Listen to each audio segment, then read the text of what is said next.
Selamat pagi, berjumpa kembali bersama saya Sandro Jabrik. Wong ganteng sak donya. Mohon untuk tidak menyebutkan nama dan identitas dalam percakapan ini karena percakapan ini saya naikkan dalam konten YouTube. Gimana, Mbak? Pak, iya Pak, saya mau tanya itu urus visa residennya apakah bisa? Oke. Jadi sampean punya orang tua. Orang tuanya Iya, sudah permanen. iya, Terus kepingin sampeannya jadi residen. iya betul.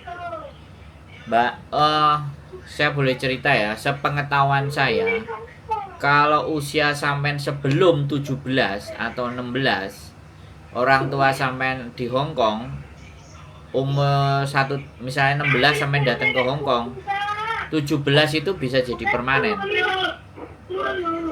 Oh, tapi kalau ini umurnya udah 38 masih bisa.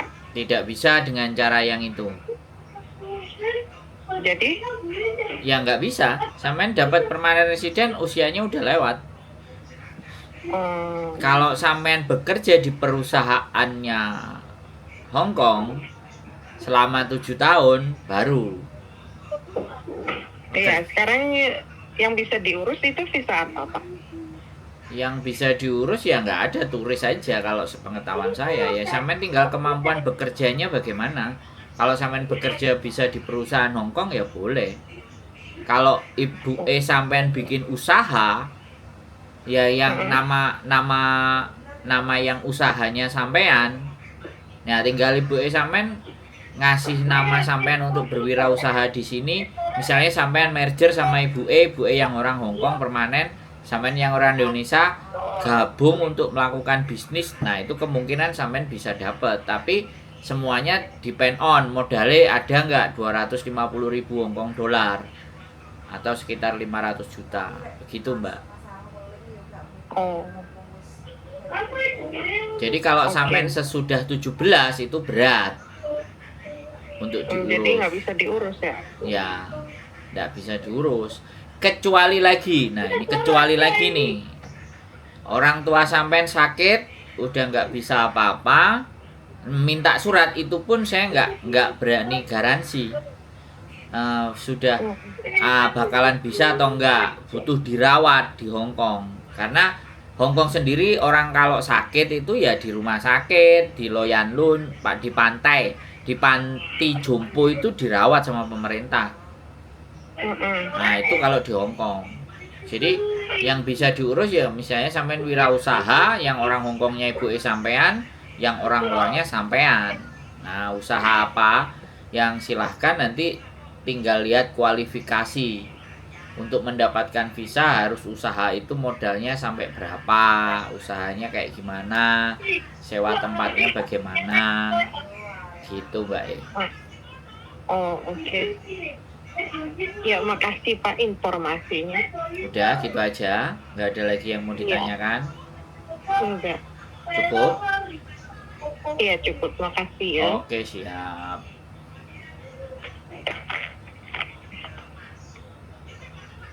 Oke teman-teman semuanya ya, sekali lagi umurnya udah 39. Orang tuanya ada di Hong Kong, ya kan, sudah lama. Ya, terus pinginnya anaknya dibawa ke Hong Kong untuk mendapatkan visa. Saya belum pernah mendengar yang usianya di atas 39 untuk bisa mendapatkan visa. Saya belum pernah, belum ada pengalaman, juga tidak berani berbicara untuk memastikan. Ketika mbaknya tanya, ya saya jawab kalau visanya dia pebisnis dan orang tuanya salah satu pemiliknya, terus dia juga. Nah, itu tinggal term and kondisi. Ya, term and kondisi. Jadi lihat situasi dan keadaan. Nah, kalau menurut saya sih seperti itu. Karena kalau di bawah 17 saya make sure pastikan 17 dia bisa dapat KTP permanen untuk ikut sama ibunya. 15 16 dia ikut ibunya bisa jadi permanen, ikuti ibu bapaknya karena usianya 17. Tapi kalau sudah lebih dari 17, kemarin juga ada 23 tahun ikut ibunya diurus-urus bisa tidak berhasil, terus akhirnya bertanya ibunya mau modalin kalau anaknya mau bekerja di Jepang, ya silahkan. Terus akhirnya dia masuk LPK, dia berangkat ke Jepang. Jadi seperti itu ceritanya. Nah, kembali lagi kita bahwa dimana kalau kalian memang punya anak dan pingin diajak ke Hong Kong, ya sebaiknya yang belum 17 itu baru bisa. Kalau sudah 17 itu akan berat diajaknya ke Hong Kong untuk mendapatkan KTP. Tapi kalau ibunya bisa mengusahakan si mbaknya tadi bekerja di perusahaan dengan kemampuan, maka dependent visanya juga bisa diurus gitu loh. Misalnya temennya punya usaha ekspor produk Indonesia yang membutuhkan pekerja dari Indonesia, diajukan aja ke